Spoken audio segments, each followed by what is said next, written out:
ये कहानी ममता बनर्जी की है। सफेद साड़ी और हवाई चप्पल पहनने वाली इस खातून की, जिसके पास न कोई बड़ा नाम था और न ही इक़्तिदार तक पहुंचने का कोई शॉर्टकट रास्ता था, लेकिन अज़्म ऐसा कि उसने सड़कों से उठकर 34 साल पुरानी हुकूमत की दीवारें गिरा दी। हम्बा हम्बा रम्बा रम्बा कम्बा कम्बा दुम्बा दुम्बा बुम्बा बुम्बा बम्बा बम्बा। वो चेहरा जिसे आप या तो मुकम्मल तौर पर मानते और पसंद करते हैं या फिर मुकम्मल तौर पर रद्द कर देते हैं, क्योंकि ममता बनर्जी के साथ दरमियानी रास्ता कभी बना ही नहीं। कालीघाट की तंग गलियों से निकलने वाली ये कहानी सिर्फ सियासत में आने की नहीं, बल्कि बराए रास्त इक़्तिदार से टक्कर लेने की है, जहां हर चोट ने उस खातून को मज़ीद मजबूत और निडर बनाया, हर हमले ने उन्हें मज़ीद अटल बनाया। लाठियाँ पड़ी, खून बहा, लेकिन हर बार एक ही जवाब, ना झुकना है और ना ही रुकना है। आहिस्ता आहिस्ता सादगी उनकी सबसे बड़ी ताकत बन गई, सफ़ेद साड़ी उनकी पहचान बन गई, एक पैगाम बन गई, हवाई चप्पल एक ऐलान बन गई कि ये लीडर ज़मीन से उठी है और ज़मीन पर ही कायम रहेगी। और फिर एक दिन यही सफ़ेद साड़ी और चप्पल एक तेवर बन गए और 3 दहाइयों की सियासी ढांचे को गिरा दिया। इस रियासत में बाईं बाजू की ताकत को ख़त्म कर दिया, जहां वो नाकाबिले शिकस्त समझी जाती थी। लेकिन कहानी यहीं ख़त्म नहीं होती, बल्कि यहीं से शुरू होती है असल कहानी। जीत के बाद सवाल बढ़ जाते हैं, क्या जिस निज़ाम को चैलेंज कर ममता इक़्तिदार तक पहुंची, अब वो खुद इसी निज़ाम का हिस्सा बन गई है? क्या माँ माटी मनुष्य का वादा सिर्फ एक सियासी हिकमत अमली था?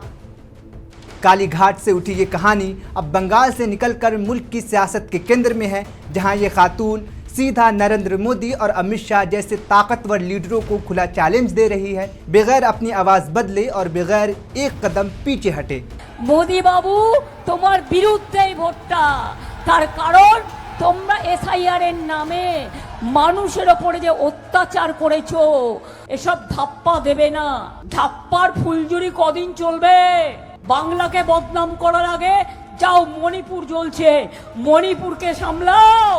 लेकिन ममता बनर्जी की कहानी को समझने के लिए हमें वापस जाना होगा वहाँ जहाँ से सब शुरू हुआ था, कालीघाट में, जहाँ एक आम सी लड़की ने फैसला किया कि वो सिर्फ सियासत नहीं करेगी बल्कि मगरबी बंगाल की सियासत को बदल कर रख देगी। ममता बनर्जी की पैदाइश 5 जनवरी 1955 को हुई। उनके वालिद एक नॉर्मल कांग्रेसी कारकुन थे। घर में पैसा कम था मगर सियासत पर गुफ्तगू आम थी। बचपन में उनके घर में बिजली नहीं थी, जगह कम थी, इसलिए वो अक्सर टीन के छत पर लालटेन की रोशनी में पढ़ाई करती थी। पर उसे आज भी याद करते हैं कि अंधेरे में रातों में छत पर जलती वो रोशनी इस बात का इशारा थी कि ये लड़की कुछ बड़ा करेगी। Do you think that chief minister is a very important post? You know, I am not the VIP. I am telling you one thing. You can guess all these things for the VIPs. I am the LIP. LIP means less important person. I am the commoner. I want to continue myself as a commoner. Do you like it? Politics is not my profession. It is my compulsion, social compulsion. That's why I am doing the politics. I have some basic difference. It depends on individual to individual. 17 साल की उम्र में उनके वालिद का इंतकाल हो गया, जिसने उनकी ज़िंदगी बदल दी। इसी सदमे ने उन्हें निज़ाम के ख़िलाफ़ खड़ा कर दिया। उन्होंने सख्त हालात में तालीम और सियासत दोनों का रास्ता चुना। सुबह 3:30 बजे उठती, घर का काम करती और फिर कॉलेज जाती, जहां से उन्होंने सियासत का आगाज़ किया। इमरजेंसी के दौर में उन्होंने अपनी बेखौफ क़यादत का मुजाहरा किया। 1975 में जयप्रकाश नारायण के ख़िलाफ़ एहतजाज के दौरान उनकी गाड़ी के सामने लेट गई और फिर उसके गाड़ी पर चढ़कर नारे लगाई। इस वाक़ये ने उन्हें कौमी सतह पर पहचान दिलाई। 1977 के बाद उनकी सियासत मजबूत हो गई।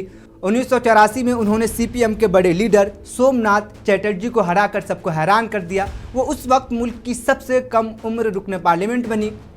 1990 में उन पर एक जानलेवा हमला हुआ, जिसमें वो शदीद ज़ख्मी हो गई लेकिन जिंदा बच गई। उस वाक़ये ने उनके अंदर मज़ीद गुस्सा और अज़्म पैदा किया।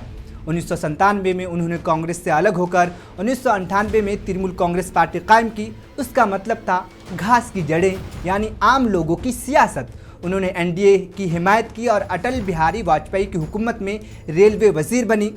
सर, ये लोग हिंदी में समझते हैं, इसी के लिए मैं हिंदी में ही बोलने चाहती हूँ, ठीक है? नहीं, मैं हिंदी में बोलने चाहती हूँ, इसी के लिए तो अब आपको ध्यान में कुछ आएगा।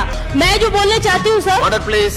आइडेंटिटी कार्ड के बारे में जो सवाल उठाया है इधर में, मैं उसको बारे में कुछ नहीं बोलने चाहती हूँ, लेकिन एक बात जरूर कहना चाहती हूँ जो आइडेंटिटी कार्ड होना जरूरी है सिटीजनशिप के लिए, और इसको हम लोग पूरा तरह से समर्थन करती हूँ और करते जाऊंगा। और सिटीजनशिप राइट बनाने होगा एक कंट्री में, और नहीं होगा तो ऐसा बूथ रिगिंग करके कैप्चर करके और मनी पावर मसल पावर आज जो माफिया पावर है, इसमें इलेक्शन नहीं होने वाला है आने वाला दिन में। इसी के लिए मैं इसको सपोर्ट करने चाहता हूँ।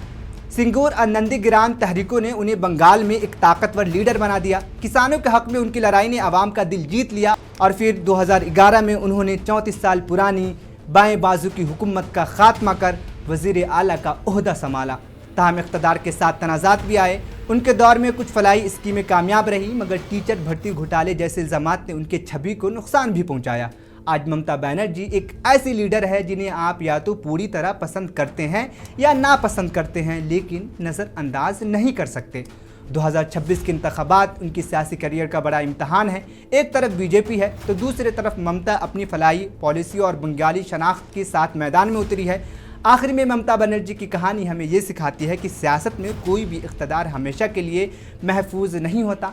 अवाम का मूड किसी भी वक्त बदल सकता है। एक आम सी लड़की से लेकर वज़ीर आला बनने तक का सफ़र इस बात की मिसाल है कि अज़्म और जिद्दोजहद कुछ भी मुमकिन है। अब देखना यह है कि ममता बनर्जी अपनी विरासत को बरकरार रख पाएगी। ये बंगाल एक नई तब्दीली की तरफ बढ़ेगा। जवाब सिर्फ आपके पास है।